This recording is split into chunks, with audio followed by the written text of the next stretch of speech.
And what's up, guys and girls, and welcome back to the GT UK F1 podcast. I am joined by David. Hey, everyone. I was quite expecting something very Elvisy from you, if I'm honest, as you were coming in there. Part of me was debating whether to get the clip of Max singing Viva Las Vegas and play it, but Yeah, probably wouldn't have been a good idea. What the well, the hell? clip of Max singing it, I can't see impeding a copyright somewhere down the line. No, but you can. Impeding people's ears, perhaps, but It wasn't that. It's the fact that you would have been able to hear the song in the background, so you know. yeah, the bright lights of Sin City. I do have a point that I will bring up later, but I can't remember. Was it practice sessions that it happened? What's that? The whole having to apologise, Sky having to apologise because of a certain team principal and Ted Kravitz incident. I can't remember that one, to be honest with you, so... Okay, well, we'll get into that. Yes, it was one of the practice sessions. It was when Crofty was commentating, so I think it was I mean, 3 then that I never saw. It was either 3 or I think it was 2, but we'll get there. And 1 basically didn't happen. So we shall, Vegas. So Vegas, probably the most talked about race of the year. Feels like the build-up for this has been happening ever since it was first announced, and I've been a big one myself. I've been really looking forward to this one, and it didn't start off well, shall we say? Well, correct. I was expecting them to show it the opening ceremony on TV. They did, because my Skybox picked it up. Did they? Yeah, my Skybox definitely picked it up as a recording, so they did. Okay. I'm practice session 1, but the opening ceremony thing was... I must have missed it. I said the only highlight to me was the thing I sent in the group chat, which was, I'm pretty sure that guy, that Balvin or whatever, was actually meant to tarmac turn 1 and just took a wrong turn. The fact that he was in just this bright orange jacket. Head to toe in orange high vis. It's like, what? What the fuck? To be honest. God, I have to wear stuff like that for work, and we don't call it fashion. Maybe he tried to take a leaf out of Hamilton's book. Anyway, the other thing that got me was the sort of randomness of the artists. Because it was like Keith Urban, Pilot, was that Balvin guy who was doing Kanye tracks, then Journey. Who just seen, because when I heard, because before I watched it, I heard a bit of a report on it, and it listed like 2 or 3 modern artists, and then Journey, as if like, well, where the frick did that one come from? Yeah, that strikes me as odd. Unfortunately, they did do Don't Stop Believing. I was kind of hoping they might have gone for something a little more obscure from the back catalogue, but... Yeah, but they did one of their biggest. Wait, it was either going to be that, or... I was kind of hoping they might have done Separate Ways. But it was just... No, it was... I'm guessing every race weekend has something like that. It's just not something we ever normally see. No, but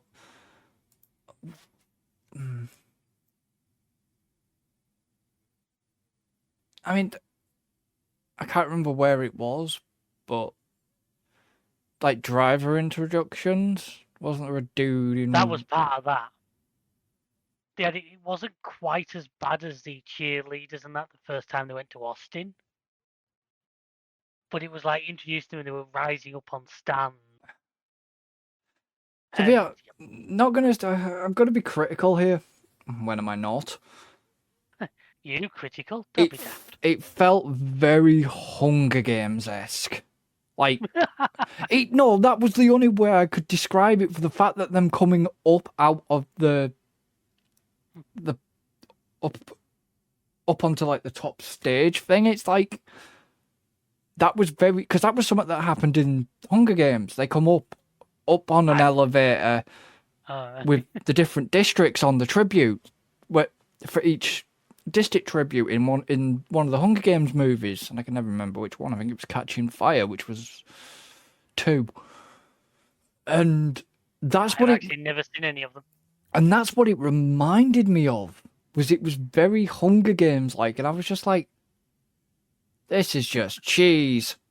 And I did say it was going to be cheesy, and it's proven me. Oh yeah, well, I will give it credit that I think the weekend made up for it in the end. But we all knew. I've been saying it for weeks. It was going to be top of the line American cheese. Yeah. Like I say, that first year we went to Austin and they did the freaking cheerleaders and the NFL style drivers running out. There was just doesn't quite work for Formula One. Might work for some of these American sports, but still, you know that. And You know, the whole Le Mans style start doesn't quite work with these modern Formula One cars. I'd love to see him try. That would actually be very funny. Do like a Le Mans style. They've got to jump in. You'd need somebody else there to tighten the seatbelts for. That's what I mean. You'd have to have somebody on the grid just to do the bloody safety belts. Why am I now getting a mental image of somebody would end up like that Aston Martin mechanic last week? Aston Martin. When he was head first down in the cockpit with just his feet sticking out. Yeah. I mean, okay, I know we're padding out a bit here, guys. It's because of the fact that FP1, there's not really much. Well, let's be honest, we've already been talking for longer than FP1 ran for. Yeah. 8 minutes. Was it 8 minutes FP1? Something like that. The papers all say 10, but they like to round. No, it was 8. I think it was 8. I did actually watch it, and it was. I think it was about 8. It was one thing. It was teasing troubles of a new circuit, because let's be honest, it's not the first circuit something like that's happened at. Yeah, but the problem is you have. The problem I have with it, it's because it's on a live street. Road. Yes. Yeah, but to be fair, we've had fully blown racetracks where drain covers have failed and stuff. Yeah, but that was off the side though, wasn't it? Button said it himself. He whacked one in. Did he say Brazil or something like that? But the point I'm going to make on that, and I don't know if it's going to say, is Sainz should never have got that penalty. I know. I mean, if the rumour mill is true and Mercedes blocked it, then, let's hope karma catches them up and treats them like a set of Bose headphones. I mean, I know that was the rumour going around, the fact that Mercedes had blocked it, but it's the fact that what really would have had to happen is the fact that they could have done it. This is what I don't understand. There was enough... I mean, I get that you give an F1 team an inch and they're going to take 10 miles. Yeah. But you could have literally put in the writing on this one occasion due to this circumstance. It's not setting a precedent, it's due to this one circumstance. It was a blatant track failure. Yes, but Ocon, that was the thing. Ocon hit it first. You could have let both of them get change parts without penalty, in my opinion. Well, yeah, but this is the thing. Because it's in the sporting regulations, they had to go by that code. Otherwise, they would have had to call an emergency meeting of the Motorsport Council. And I mean, okay, so it took them what? Why have I not got a mental image of the ending of Hot Fuzz? Yeah. We did it for the greater good. The greater good. But they should have called that meeting. There was enough time between FP1 and FP2. Found out what had happened. Now, for those who maybe aren't fully in the loop, basically a water valve cover. The water valve covers were all welded down. Okay, let's call it a manhole cover. It's what we know as a manhole or something like that. Yeah. Yeah. Now, all the covers were welded down prior to the start of the race, as per rules of what they have to do. This isn't new. Monaco have to do the same thing. Singapore. City circuits have to do this. Now, they welded it down, yes, but then the actual concrete around where they'd welded it failed. Yeah. Which it was a weak piece of concrete. I don't actually hold anyone really responsible for that because that probably just happened. And you've got to think where it was. That's not a shut off part of the circuit. That was a live piece of road. And it was a fast piece of straight. Yeah. Where the cars have got full ground effect going. So Ocon will have probably slightly dislodged it by running over it. Was it Ocon? And Sainz found, in fact, somebody before Ocon might have actually dislodged it. Well, that's what I mean. There was something's happened there, and then Sainz basically just found it, and holy crap. Hell of a wallop. I mean, if you watch the onboard, you actually saw the car lift. You saw the car bounce. Yeah. That wouldn't have been good for his bloody back. He seemed fine. Look, let's just say that categorically, yeah, he seemed unhurt. Yeah, but he'd have still felt it on his back. Oh, yeah. Oh, you'd feel that one for a while. Never mind, they've got the foam, they've got the padding or whatever it is in the seats for be like comfort. Be like his dad in bloody Dakar. Yeah. But, yeah, the Sainz penalty was very, very harsh. I mean, it says a lot when even Verstappen was saying that it shouldn't have been. He was pissed. When one of your rivals is sticking up for you in a situation like that. Yeah.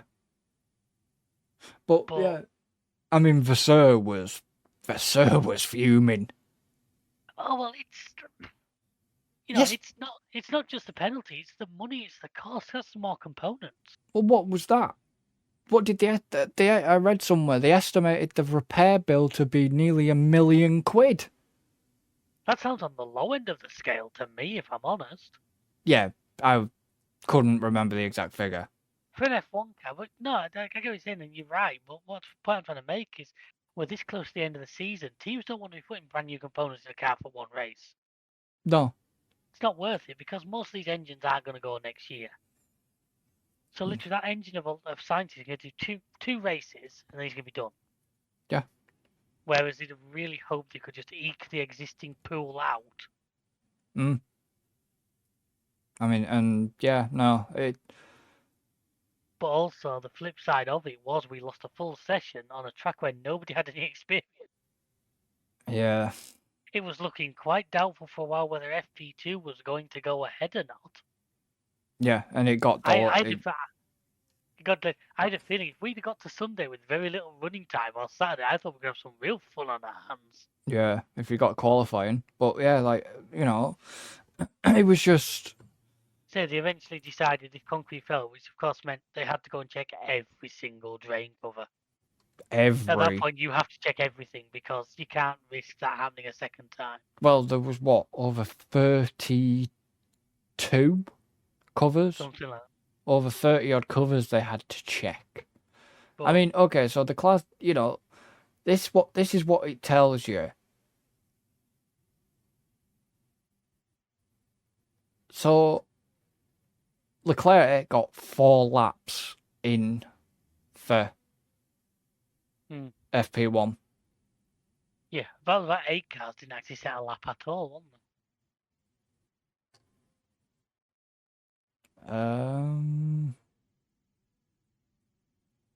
So 6 or 8 cars didn't even set Stroll, Piastri, Albon, and Alonso did not set lap times. That was it. I don't get why they class them as having 2 laps. They might have had actually 2. A few did get 2 or 3 laps in before. They might have been non-time laps. Looking at that. Yeah, I think when it does that lap count, it includes warm up and cool down laps. It's not just. Yeah, I think there was purely full tilt laps. Yeah, I think there was. I think they basically were, unless they were going to do a prep. They were prepping for a flying lap, and then the red flag came out, and then the session got abandoned. Not surprisingly. Yeah, but then, like in FP2, Ferraris were looking on it. I am going to say that they were looking on. Well, the Ferraris look good all weekend. Ferrari have this habit though. Ferrari have done this. They look good on like practice and qualifying, and then just it falls apart during the race. Yeah, but there was a bit of argy-bargy, but we'll get to that one. A bit of argy-bargy in F1, never. I mean, fair play to Alonso. He was looking on it as well. As I've said before, I think the last couple of races, his form at the moment is brilliant. Since they swapped the upgrades, went back to the old one. Yeah. I mean, you only have to go back to Brazil. Oh, yeah. Yeah, Pippin Perez to the line. I have a point I'll make about that later on. Why Again. was Ron joining it? And then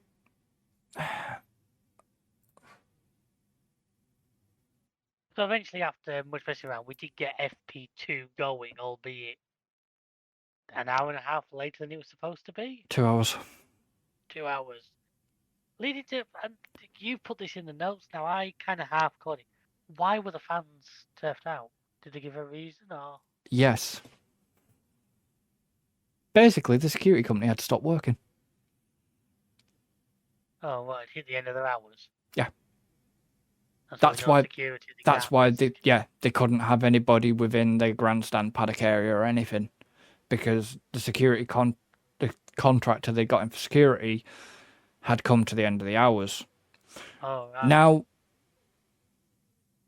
I've worked in security, right? I was going to say, this is an industry that you know pretty well. Yeah, I've worked in security. Now, bear in mind, you worked in UK where rules and regulations could be slightly different. But if you have a big company, a big security firm, or security firms, maybe more than one, helping out at the F1, if you have staff that can work, or if you've got enough staff that can work or stand by, you could have drafted them in. You would think. To cover. To basically do that FP2 session and allow the fans there. Because I'm sorry, the Formula One's policy over FP2, the FP2 and having no fans in the grandstand, was to offer said fans $200, not cash. Of merch credit, wasn't it? It was merchandise credit. Yeah. To be fair. I'm sorry, but that $200 does not cover them prices they were paying. They were expecting them fans to pay for them tickets. I will say, though, speaking of merch, those like Leatherman jackets did look nice. They did. I dread to think how much one of them would set you back, but. So, yeah, for the $200 merch voucher, they could have walked away with probably a jacket and about maybe 5 t-shirts, if that. I doubt you get that money. I bet the jacket would be on the side of $100. Well, yeah, maybe, but... Let's be honest, this is genuine. I mean, I've looked at the F1 site for stuff in this country. And it makes your eyes water a little bit. That's why I used Brand Alley, not sponsored. Although, if you do want to, Brand Alley, hit us up at... We'll take your money at gtuk.com. Yeah, that would... Well, for business inquiries, check the email address. Oh no, there has been some nice merch on Brand Alley, Formula One wise. Not gonna lie, not gonna lie at that. Because there's a possibility either I'm getting a Red Bull, I'm either getting a Super Dry backpack for Christmas, or I'm getting a Red Bull backpack. So yeah, as much to the pain to my father, who is a Mercedes fan. Oh, I love rubbing it in, especially when Hamilton screws up. It's funny. But yeah, no, I think that the way that F1 handled the fans in FP, the whole situation with FP2 was a bit, yeah. Right. I think you knew more about it than I did. Yeah, it felt, honestly, to have them running around with no fans felt. Do you remember what they did back in the pandemic time, shall we say? Yeah, we had a couple of races like that, didn't we? Yeah, and that's what it felt like. Okay, I Yeah. get it. It was like o'clock in the morning over there, but they were still hammering round. This is also the same F1 and put massive screens up so you couldn't just see it from like walking round. You had to be.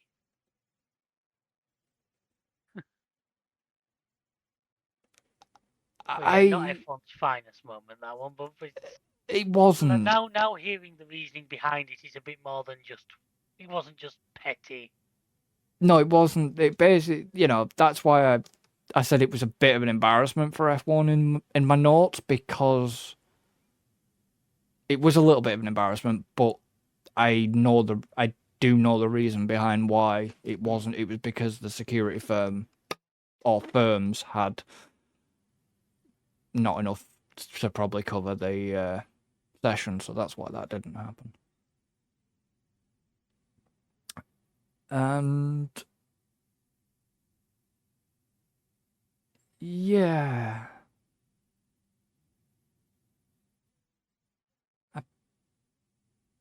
was it Albon? Let me just. Unfortunately, I've put something in my notes which I can't remember if it was FP2 or FP3.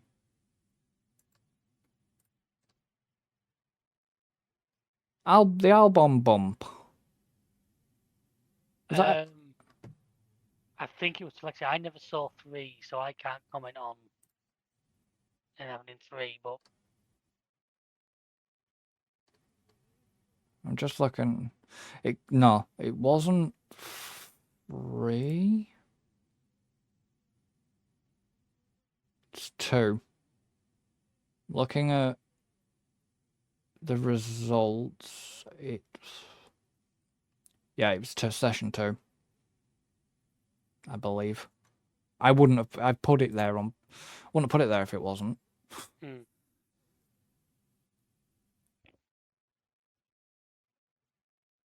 So basically, yeah, Albon had a little bump with the wall in turn 5. Yeah, it was turn 5. And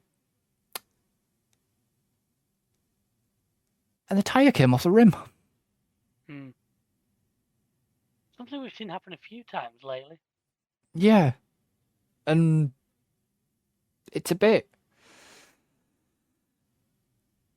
It makes you think, though.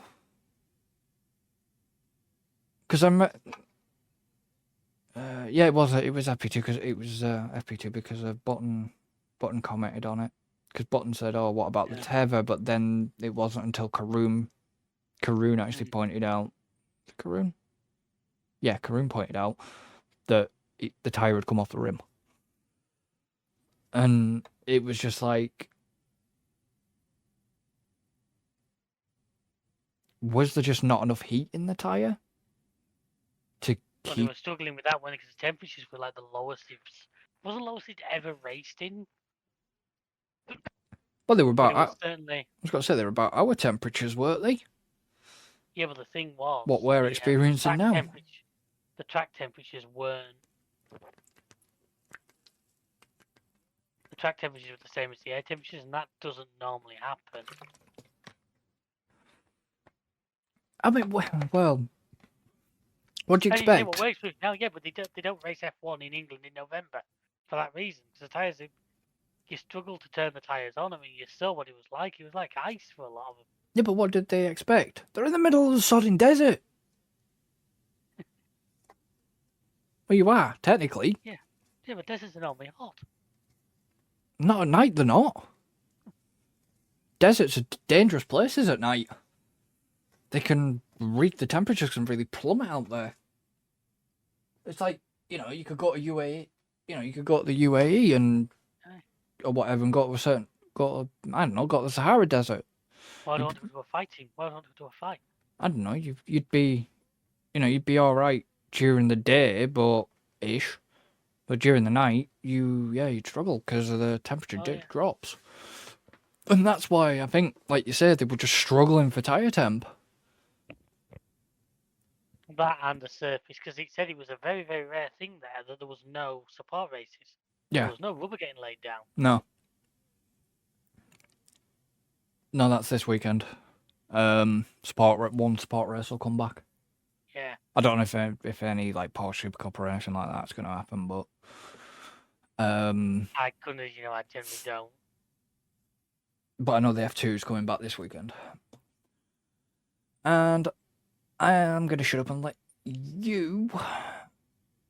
Oh, you didn't see FP3, did you? I said, sorry, I missed FP3 completely. So, quick summary of FP3. Russell come out on top. Piastri, Sargent. Yeah, process that one. I mean, to be fair, though, the Williams had been looking strong. And we know what the Williams is like down the straight. It's been quick. Oh, yeah, that's been his main season. That and how Albon can outdrive it. But yeah, no, in FP3 that was a mega lap from Sargent. Just the problem is from soil, wasn't it? Yeah, but the problem is with Sargent, he did well.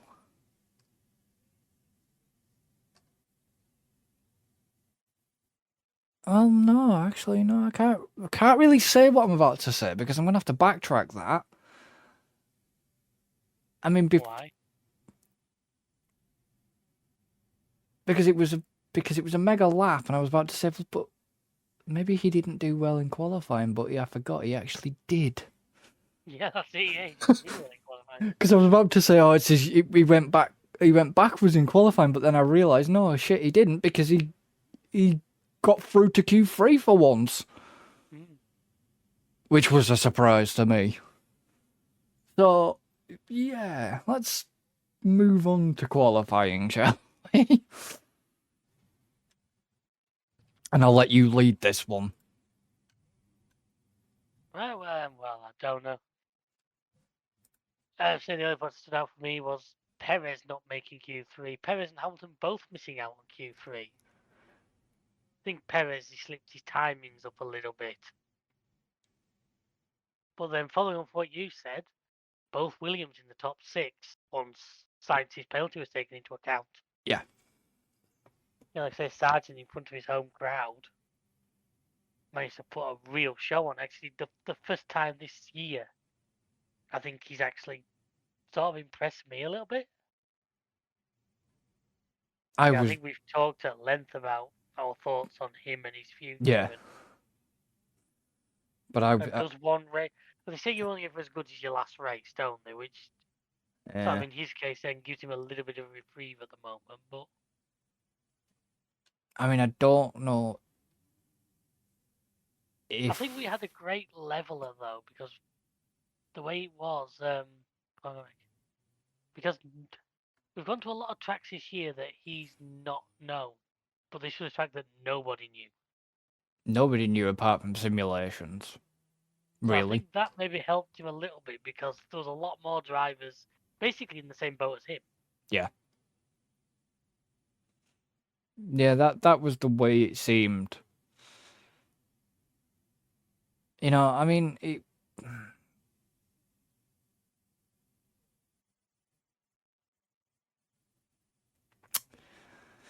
I don't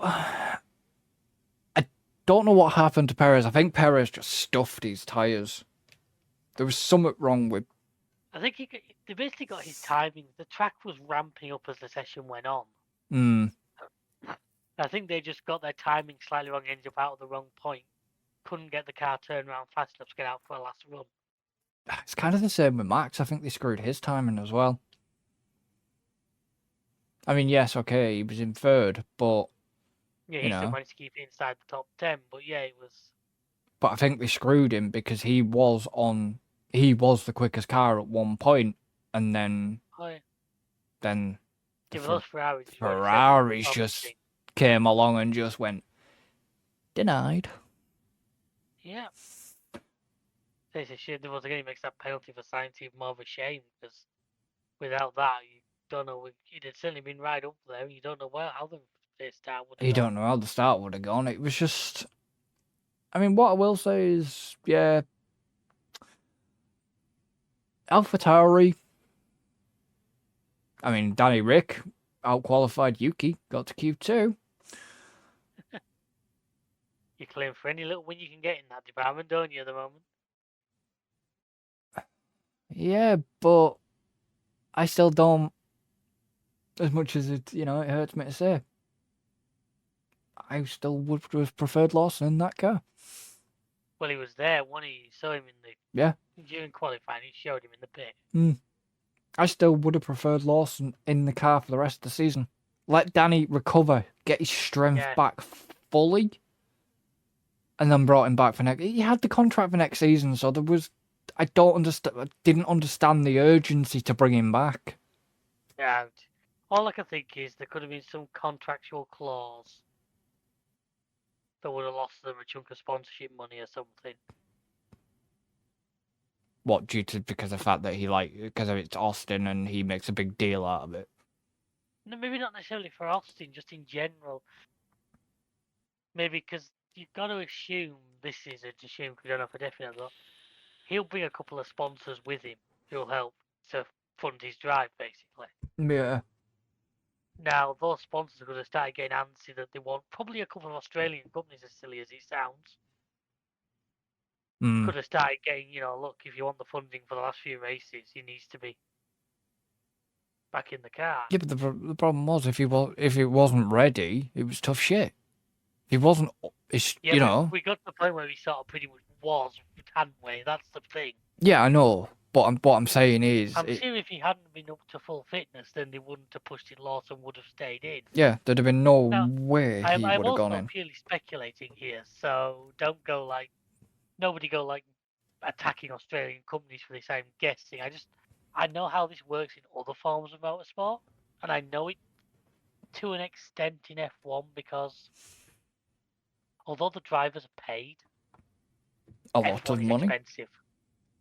Oh yeah. And what you'll often find is a lot of your drivers who get up there will have backing deals themselves. Well, look at Albon. Perez brings a lot of money into Red Bull from sort of Mexico and South America. Yeah, Albon. Albon. A lot comes with Perez, I know, because like I say, he's the only thing South America sort of have in the sport. So he's. That's like, look how much money probably Guan Yu Zhou brought with him.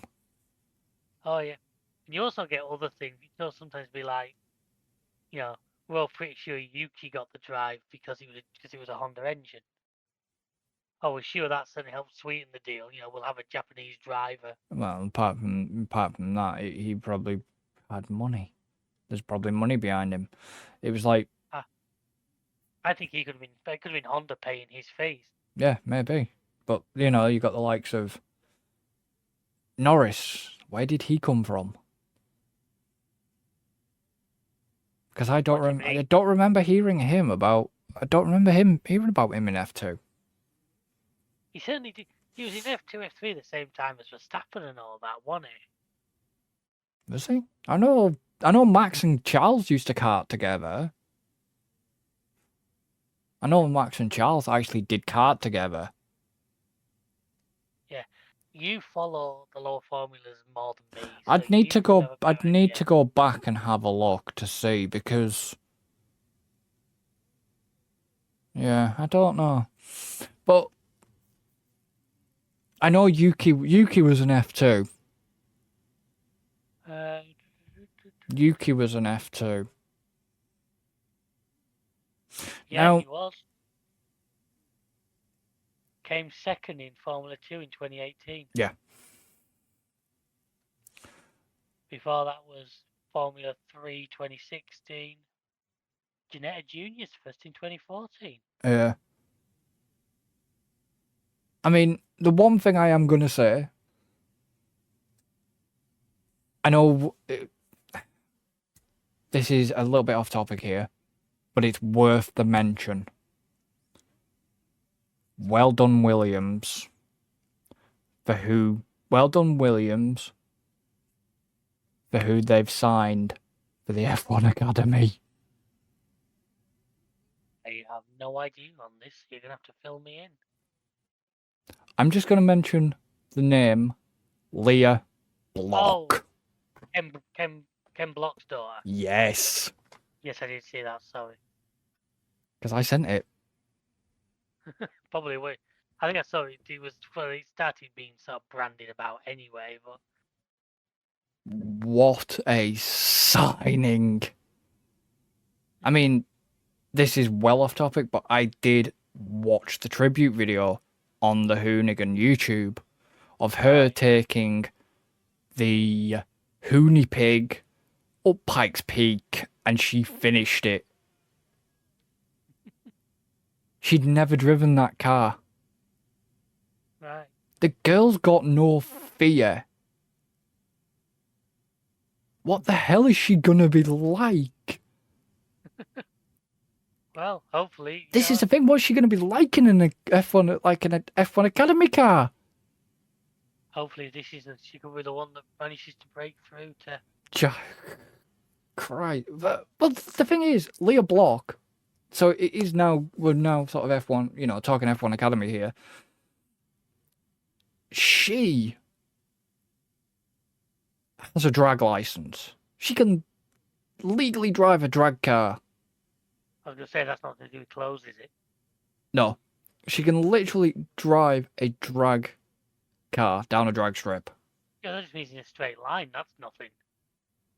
Yeah, but you And can. I'm waiting all the angry drag racing fans to at me for that one. But I mean, come on, we take the piss out of NASCAR for only liking left turns. That's the sport that even took them out. But you know what I mean? She's multidisciplined, is Leah Block.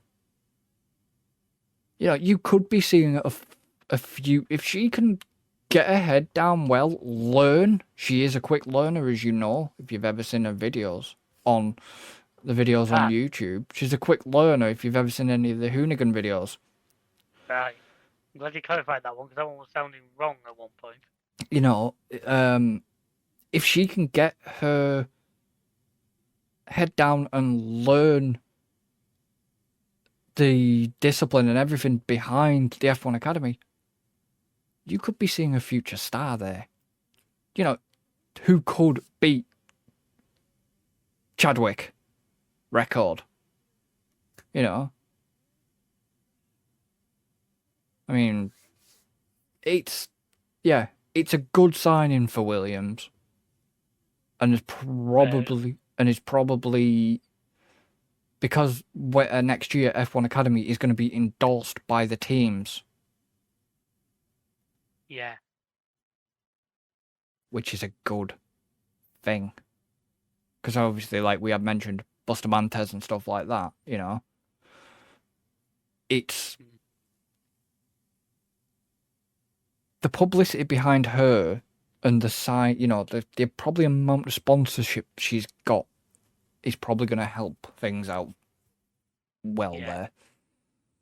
And, you know, she is who she is, but she hasn't got that pressure because her, like let's say Mick Schumacher, we'll go back to Formula 1. Mick Schumacher had a lot of pressure on him because of who his dad was.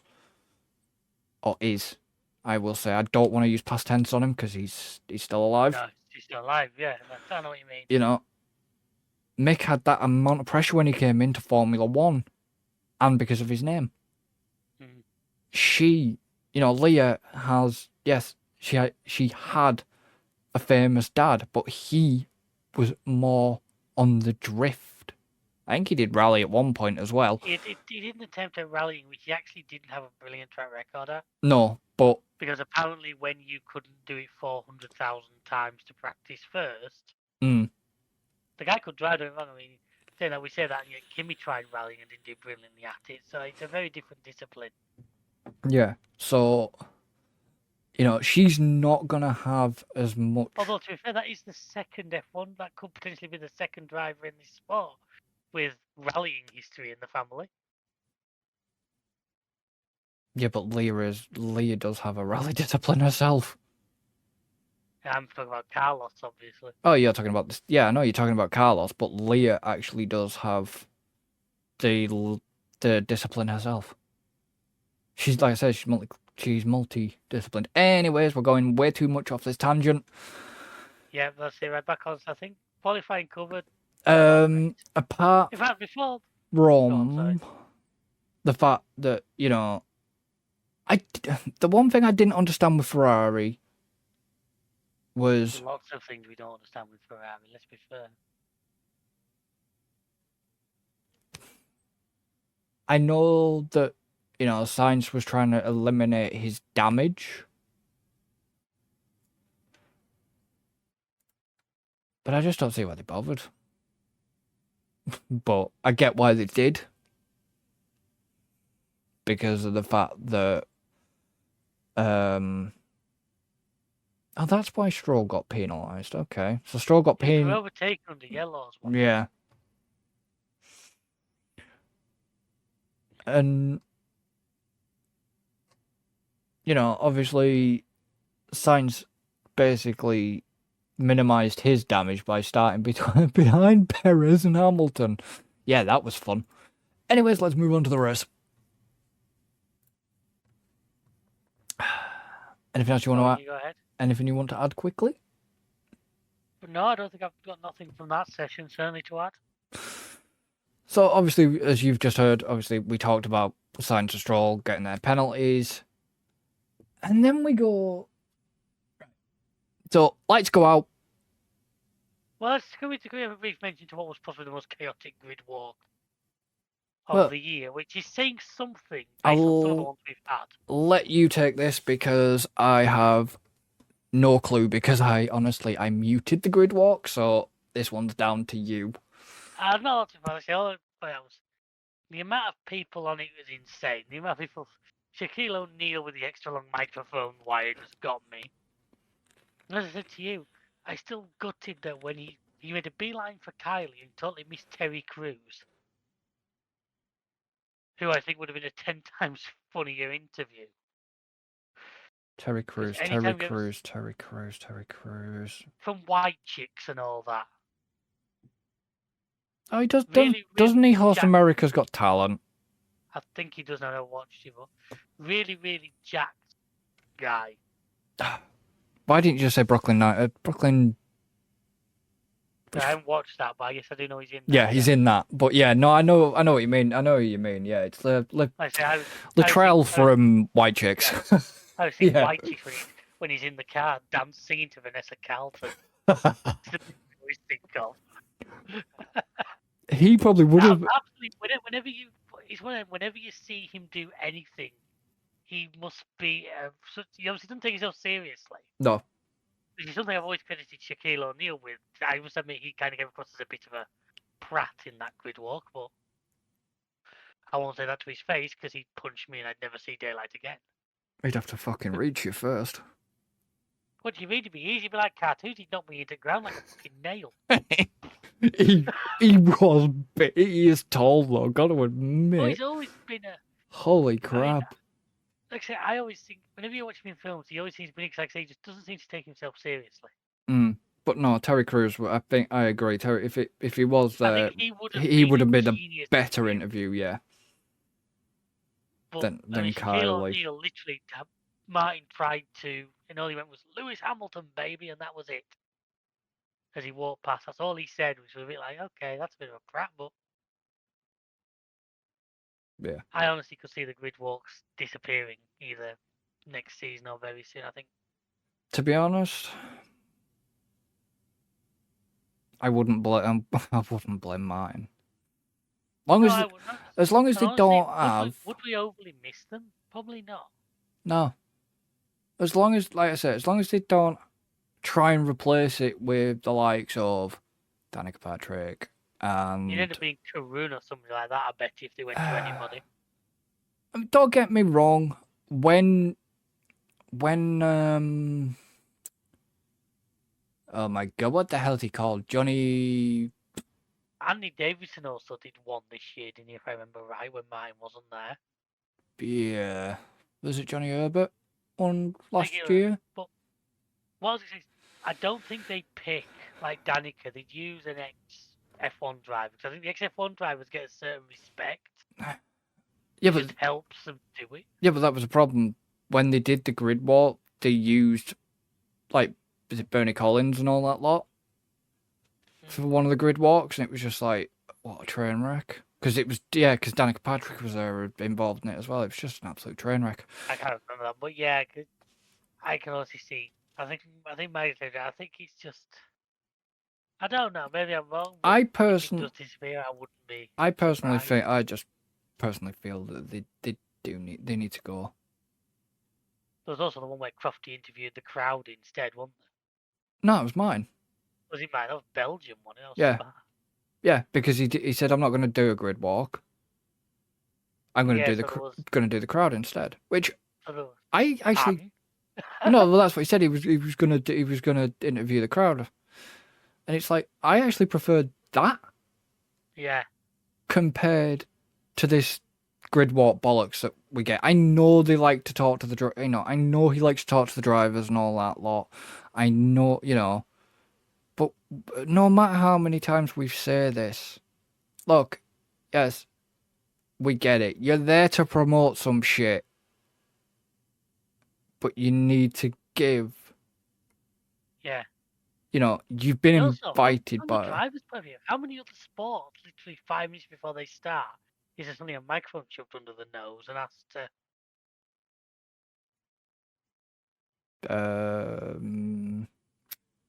You know what I mean? It's not a. You don't see swimmers suddenly getting a. No. Well, they're stood on literally at the side of the pool. How do you think this is going to go? Yeah. There is one in the. Is it Ferrari's Super Cup or something? There's some sort of event that happens with the Ferraris. I know that they do like a grid walk type thing there because I have watched it. It's been on Sky and I have watched that. So I know they do something like the F1 grid walk, but it's not. It's with some Italian chick that just makes it very hard to understand. And then, of course, we had the great American national anthem by Donny Osmond. Yeah, I was going to pick... There's the name that all the kids are going to recognise. I was going to pick up on that, and I forgot about that, because that's one thing I didn't actually write down, and that was the thing before we started this, I said, look, there is one thing I want to say, and I'm just like... I unmuted for the, national anthem. There's one thing I'm going to say. Dignitaries, whoever the fuck you are, stop putting your hand on your heart, you fucking doofs. Well, that's an American thing, isn't it? They do it at every fucking race.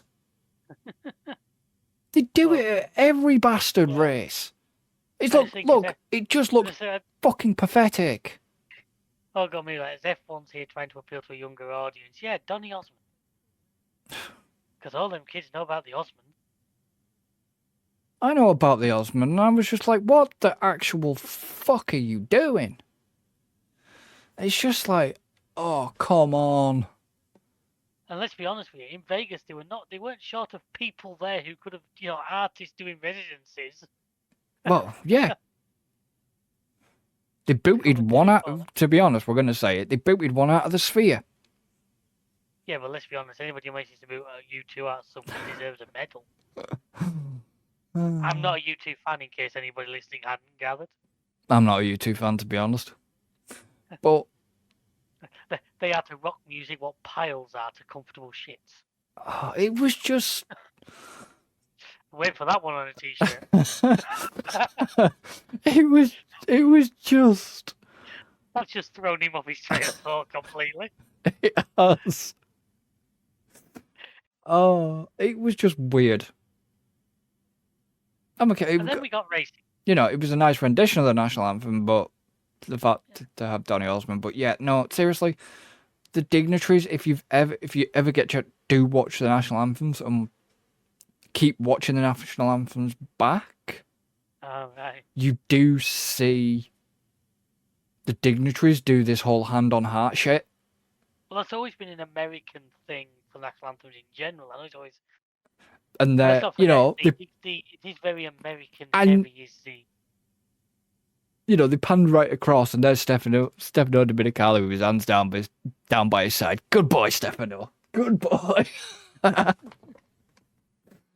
Oh, yeah. As you can tell, some of the whole this like proceedings for the national anthem. Yeah, I mean, even on our own national anthem, I will happily turn around and say, "Look, just stop it. It's just poncy, pathetic, and it's just bollocks. You don't need to do it. You just stand there with your arms down by your side. Don't need to fucking, make yourself look like you're having a fucking heart attack on national TV. Jeez." what do you mean? You don't do the full HMM salute when the national anthem plays?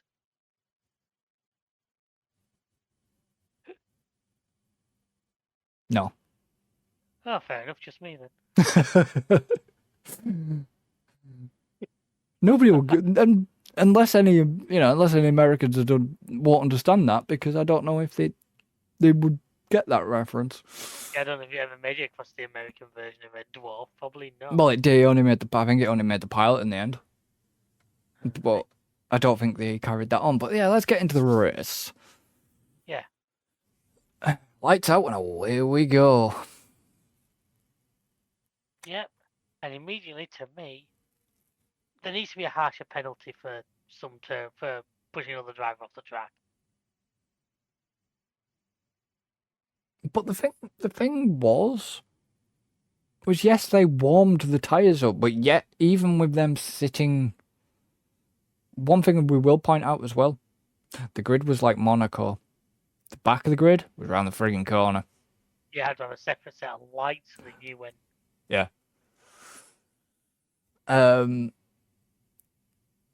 Did it both?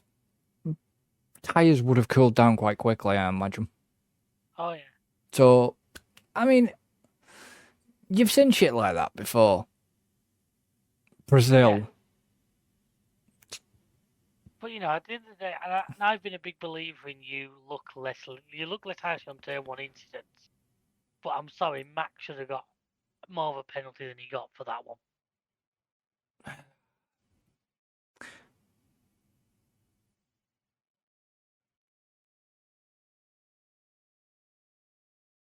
And what are we talking between him and Leclerc? Yes. Sorry, I was just looking at I was looking at your side of the notes and thinking, Max and Russell? Yeah, turn one, he basically maxed out Brayton a little bit, ran wide and pushed Leclerc off the track. He did get a 5-second penalty for it. The trouble is 5-second penalties are so meaningless a lot of the time. I think further down the line, I think somewhere, and I can't think where, Max has had a point added to his super license, and so somebody else. Yeah, there's been a further punishment. Max has had a point added to his super license, and somebody else has had another point added to their super license as well. I mean, he said it all with Max's answer when he was told he got the penalty, was just, send them my regards. That was fucking hilarious. Now, if I'd been the FIA, there'd have been a nice fine going his way for that one. Why? That's that's a fucking tongue in cheek. That's just tongue in cheek against him. That's just blatantly saying that he doesn't give a crap about the rules. Well, to be honest, do you kind of blame him for the shit show the FIA have been this season? You still have to. It's one of those. I think we've got to the point where the 5-second penalties are pretty much meaningless, especially to a car which can pull 2 seconds in a lap if it really wants to. Well, he did. So maybe we need to look at. To me, they should just be forced to hand the place back. And if time's moved on and the guy's way back, then tough. You're gonna have to sort it. Well, they didn't even. That's the thing. They didn't even consider that. That was the weird. The FIA now will not ask you to hand a place back. They will expect you to do that. They will they will punish you harder if you don't, but they're not gonna. The FIA are no longer gonna say hand the place back No. because they want you to figure that one out by yourself and sort of. If you fix your own problem, then they're happy just to leave it as. Yes, but the race director can intervene if they so wish. I mean, the weirdest thing is all I'm going to say here, is the fact that we didn't get any red flags, which I was kind of Yeah. expecting. We got two safety cars and one VSC. But the red flags more came, like we say, red flag, FP1, FP2. You know, we saw more red flags in practice. Okay, one was serious, but, you know, we've already covered that. And I just... There was a incident that could have possibly been a red flag. But I get why they didn't want to red flag it. Well, I don't think they ever really want to red flag races, not to mention time limits with it being closed streets becomes your issue. Well, that's the point. But the Norris incident could have been a red flag. It could have been. And to me, it never was going to, because it was always, the car was well clear of the track by the time it came to arrest. It was in a runoff area. Yeah, that's what I mean. It wasn't. Oh, They didn't leave a massive amount of debris, but they managed to clear it under just yellow. It's a safety car. yellow, It was a safety car. Which, if they can do that, then fair enough. Yes, but if they hadn't been able to shift that, if there'd been damage to the Tech Pro. Yeah, I don't think there wasn't any Tech Pro where it hit was. I think it hit straight into a wall. I don't know if it was Tech Pro or like foam, like a big foam barrier thing that was multi-layered. There was definitely no tyres there, because you could tell. You didn't really have the space, did you? No, that's what I mean. There was no tyres. It was just like a multi-layered foam barrier type thing. But yeah, it could, like I said, if they were quicker with... The good thing I will point out, they were quicker with safety car decisions this time. They were a lot quicker with that. Oh, yeah. But I did notice, and I forgot to mention that, during FP1, when they showed you the pictures of the stewards actually looking at cars, damage to the Ferrari, two of them stewards were ex-racing drivers. Yeah, well, there's always been at least one ex-racing driver on the stewards list. One of them, I believe, raced with Brundle. Derek Warwick won it. Think so. Yeah, Derek Warwick definitely won next. He was Tillman. Yeah. He raced with Brundle. I remember that. As soon as racing Le Mans. Yeah, I know. But as soon as they said the name, I'm thinking, okay, I know that name. And then I realised because he raced with Brundle.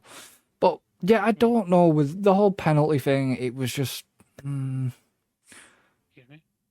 I mean, okay, you know, it was 5 seconds. I'm thinking, well, you know, he's just gonna pit. You know, he'll go into pits, serve for 5 seconds, and he'll just breeze back past. I just whether they need to rewrite the rules, but like I said, there was a bit of a harsher penalty handed out, that the fact that he got a point on the super license. What's the whole Max and Russell thing? What's that? But did you not see Max and Russell collided about halfway through? What caused the second safety car? Oh, was that Max's like dive? To be fair, the FAA put the blame on Russell, didn't they, of not basically turning in on him? But yeah, well, there's a late dive by Max, which Russell didn't see coming, and they ended up. Luckily, no big damage with the car, but he called the second safety car, which was part of the situation actually. Let's say this Perez got kind of lucky because he shit luck in the first turn, Yeah. but they managed to time both safety cars to perfection. But what I will say about Perez, he was just unlucky. Unfortunately, he'd left more downforce on his car. They were running a different wing on his. Back wing was different. And he didn't have the straight line speed that Max or Charles had. I was very surprised as well. What I will say, I was surprised that Max backed him down to try and pull him. I think Max has got to the point where he realised he's got the win and he realises how much the team won that one too. And they've got it now. They've got it now, yeah, but I mean, yeah. I know we're going all over the place here, guys, and it's was all over the place, never. It's just the fact that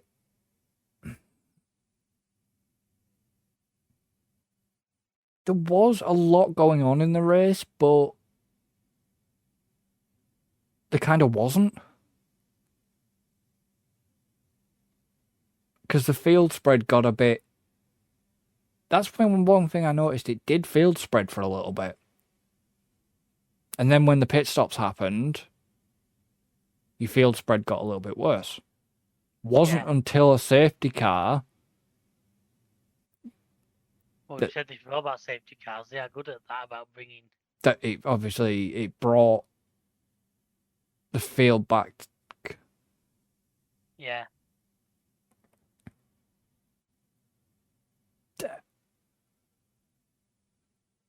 I mean, would you have risked... Which turn was it? I don't know, because the course looked like Spider Pig.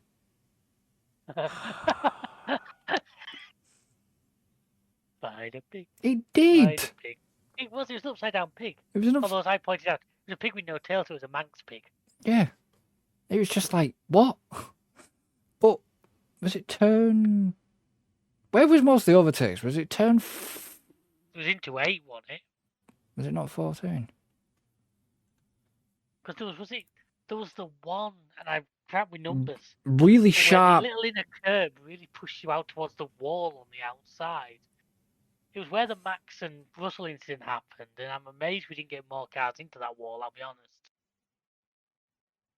Yeah, I know.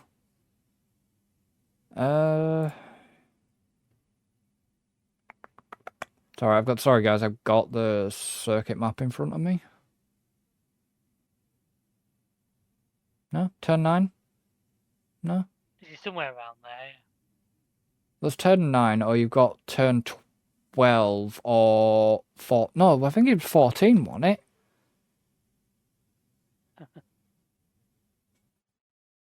Before the start, you know, because where it goes left and then kinks right, and then you straight up the strip towards the start-finish line. I think it was turn 14. And, yeah.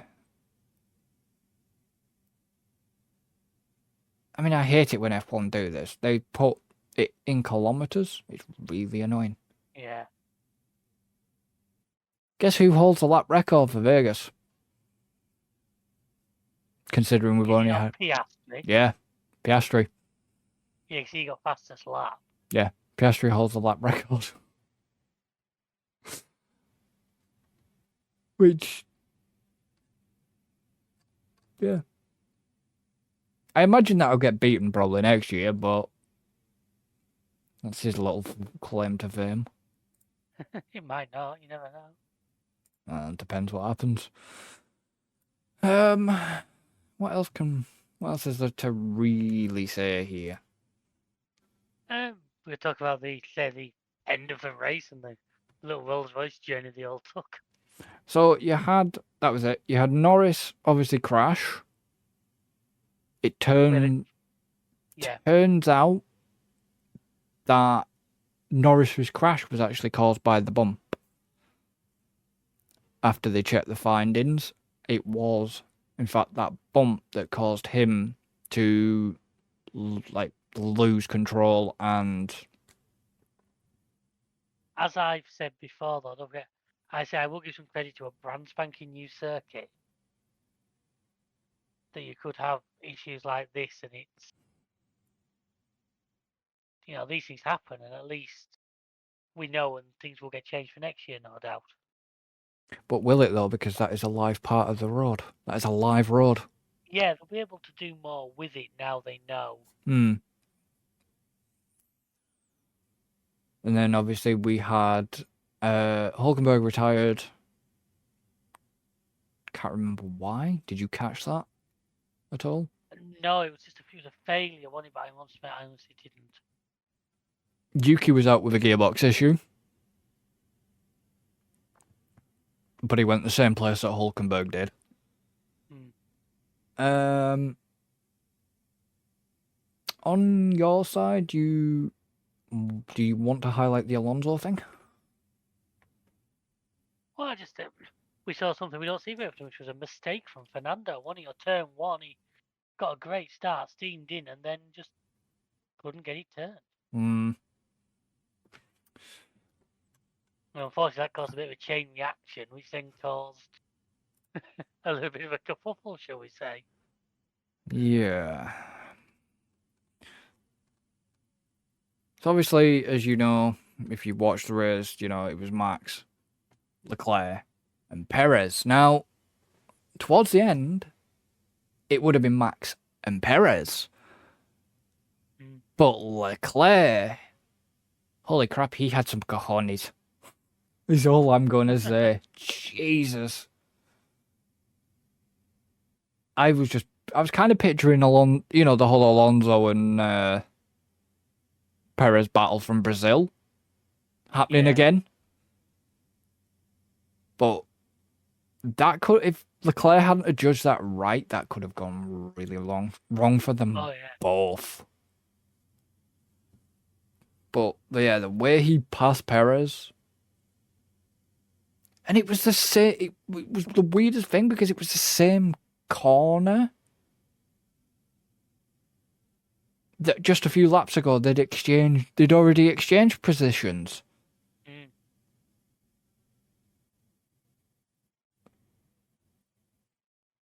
So Leclerc obviously knew that was, there was a good spot to do it, but it was whether he could have do it, and yeah, he did it. It was just like, and I was watching it, and I would just went, and obviously at that time in the morning, I couldn't really voice my opinion, but it was like, I think the words that were gonna come out my mouth was, "Oh my God." Because it was just brave.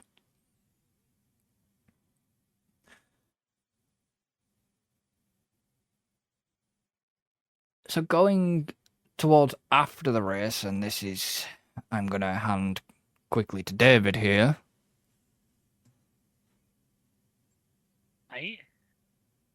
Yeah, the end of the race, which was, I stand by. I'm guessing one of the big hotels there, the Bellagio. Did you say you said it? Is the Bellagio, yeah. Bellagio must have paid a good amount of money because they all got the 3 race podium finishers all got dumped into a Rolls Royce. At which point, the Red Bull chief mechanic who was going with them got turfed back out of said Rolls Royce in quite spectacular fashion. And they were sent round the corner to one of the big hotels to do the interviews. Now, you have a theory on this that it was to do with getting things sorted out, ready for the actual podium. Which, I must admit, I did not see the podium because, like I say, I'd been up for quite a while at that point. So, dude, I hadn't slept. I was up all night. Yeah, I didn't go to sleep after the race because I normally don't go to bed till like midnight anyway, and it was like by the time I'd done that to try and get back up again at 4 wasn't going to work. I had my alarm set for 4 just in case I actually did doors at all.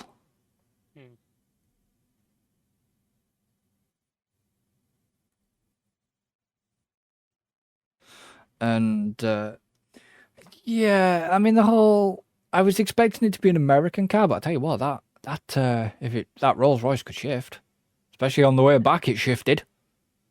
Oh yeah, never, but not a slow car. I mean, okay, usually it's the cool down room, and then suddenly it became a cool down car. Slow down car, yeah. And the pit garage and everything is a permanent building. Yeah, it's gonna be the home of F1 in America for. They reckon at least. Well, they basically say it's got a 10-year contract at this point, don't Yeah. they? Which I'm happy to see. I'm not gonna lie. I think based on this weekend, I think it's gonna be an interesting one. Yeah, I mean, okay, them watching them in the car was quite entertaining. I mean, I do wonder how much wet design was probably really annoyed the fact that they had to alter their programming of the Bellagio fountain to accommodate the little attempt at like water show crap thing that the drivers really didn't pay attention to. I also gotta say, also, what was he? Was he being? Did Perez almost look like a Ferrari driver with that race suit on? Yeah, I kind of don't. I didn't understand why they put Perez in Red. red. Feel free, anyone who does know. I mean, Max's white one you can understand. White Elvis. Yeah, the Elvis. Considering he's the one who spent all weekend complaining about this race. Yeah, it's quite funny, the fact that he'd been pissed off all weekend and then he wins a race and he's suddenly happy again. Yeah. But Funny how that works, isn't it? yeah, but I kind of get where Max is coming from a little bit. But I think that the point is now every driver's probably to that point of, look, this is the second to last race. I just want to be done with this year. I think that's the feeling I'm getting mainly around the drivers now is I just want this year to be done. Possibly, yeah. Well, they've only got one more week. Well, this is it. This week. We have the last one. Abu Dhabi Grand Prix. Yeah, I just kind of don't understand why they put Perez in that red race suit. It clashed very much with the Ferrari race suit. Yeah. They should honestly they should have just stuck him in a blue race suit, but then it would have clashed with Williams. I can't get my head around why he was in red. But then, if I think about it, Max was in the white Elvis one, Checo, It's not like they could have put him in. They couldn't put him in a black suit. They couldn't put him in like a black suit because of Mercedes. Possibly, yeah. I don't know if it was either, a tribute. I don't know if they were both tributes to Elvis.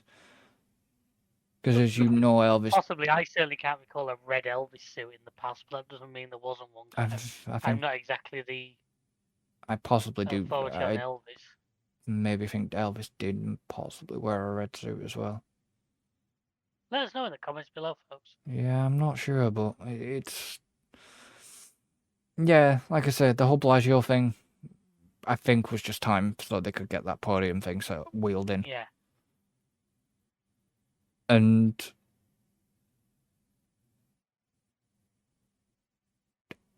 to be honest, I hope that doesn't happen every year. Well, hopefully, maybe if they know this has gone well, they'll start to change one or two things around. Yeah, because I wasn't, as much as it was entertaining, they talked on the way down. Yeah. But then when it cut back to them, they were kind of done talking. You know what I mean? Whereas you had this great moment where you saw it dawn on Leclerc that they both pitied you in that second safety car. Yeah. You saw it. It was just like...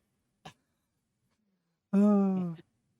So, my final thoughts on this, before we do the F1 fantasy side of things, my final thoughts are, it was good.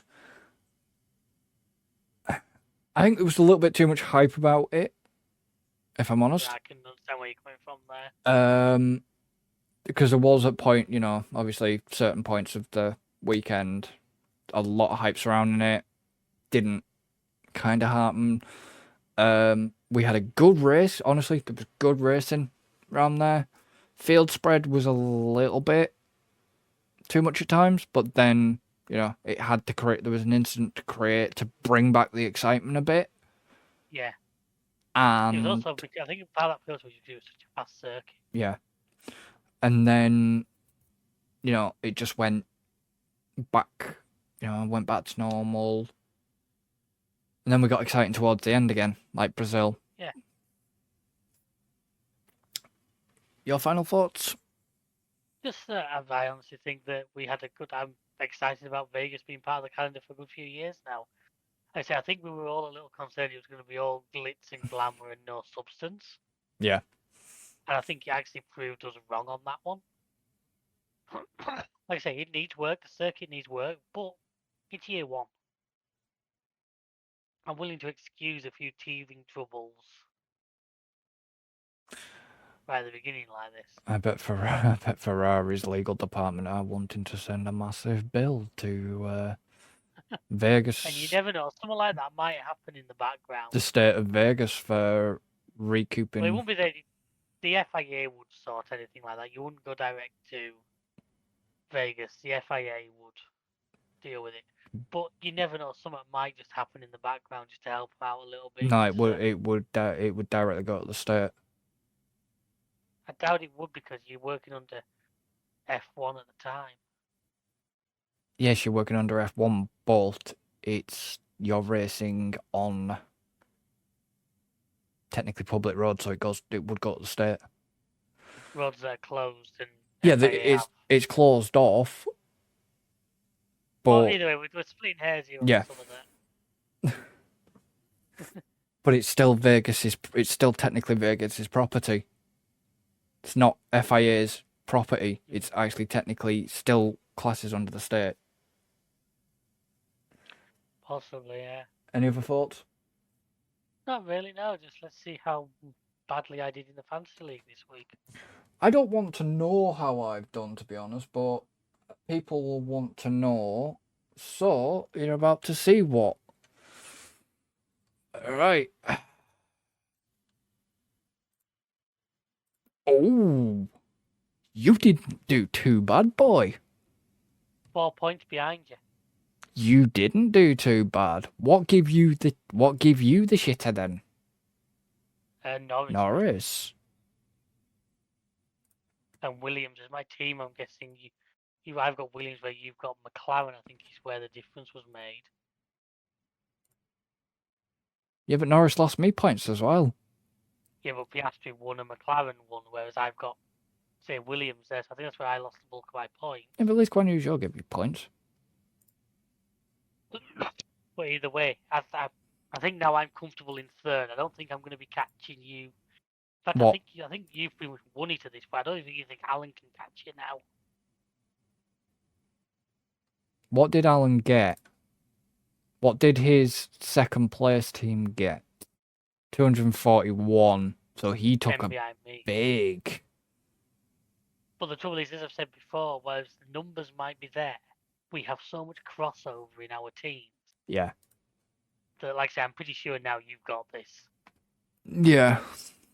Which I'm quietly confident, but I would have to have an absolute crapper at Abu Dhabi. Yeah, but the thing is, if you're an absolute crapper, our teams are 85% the same. Yeah. So even if you have an absolute crapper, I still don't think it's going to make a big difference. No, I don't think I'm going to be because caught. the ones that would have to let you down would also let us down. Well, yeah. All of us have Max as our main. Well, you've got Max and Checo. Yeah, Max has double points on him, which I think is the same. Which is the same for me, yes. So that's the only one that could potentially lose you a lot of points. But if he lost you a lot of points, would also lose you guys a lot of points. And we both you and me have Oscar, and well, actually, the bottom three for both of our teams are the exact same drivers. Yeah, That's what I'm saying. We have such crossover. Like that's what I keep saying. That's why we're not. And Even though mathematically it's still possible, it's not going to happen. yeah, Well, congratulations, you won the inaugural. the league, Yeah. which won't please Alan at all. Because he turns around and goes, "Oh, if I win it, he'll never read the end of it." Well, I'm not making a big deal of it, but it's the first thing I've actually beat you two at. And didn't you hammered me in the competitive multiplayer pretty nicely. Spoilers. Yeah, spoiler warning on that one. But yeah, no, like I said, I don't know, because we all started at the same time. We're definitely going to do it again next season. I want to do it again next season. And I think it's a nice little bit of a sideline. I think next season I need to take more of a proactive, because I basically did very little management across the course of the year. I know you were tweaking things all over the place and in the league. To be honest, I'm going to come clean.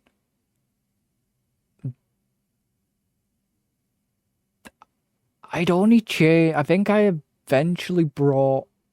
I think I changed Piastri. I had Lawson at one point. I think Joe disappeared and came back at one point. See, I didn't. I changed my second team at some point. I think I had Alfa Romeo and changed it to McLaren. But I didn't do a lot. I know you and Alan were kind of every race tinkering little bits and pieces. I never did. I think. I don't know if I remember bringing Lando and Oscar in.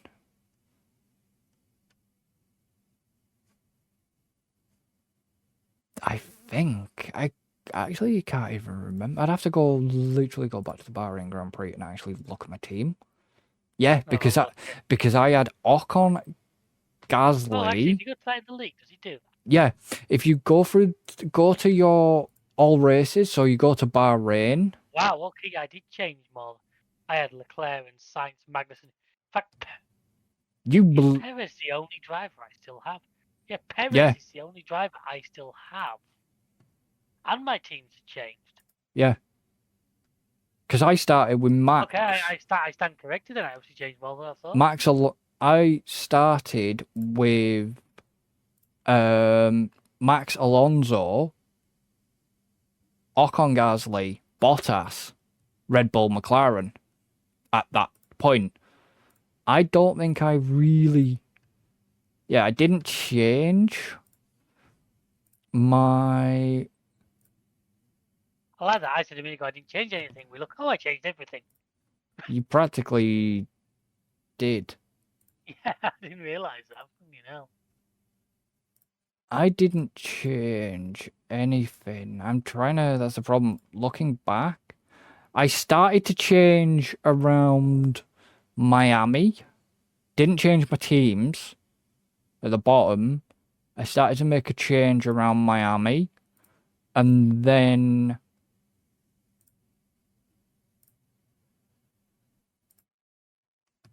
I kept that. And then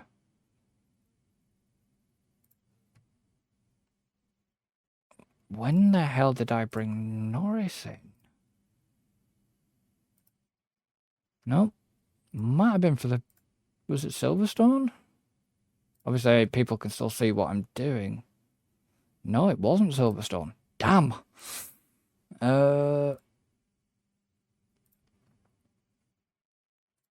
Was it really that late into the season? That's the thing. Holy crap. Belgium. No. Dutch Grand Prix. Nope, they were still the same teams. Jesus. Monza. Please tell me it was Monza. No, it wasn't. Wow, I really injected them late into that team. Whatever you did made it work. I brought Oscar in at Singapore. I didn't change fully until Japan.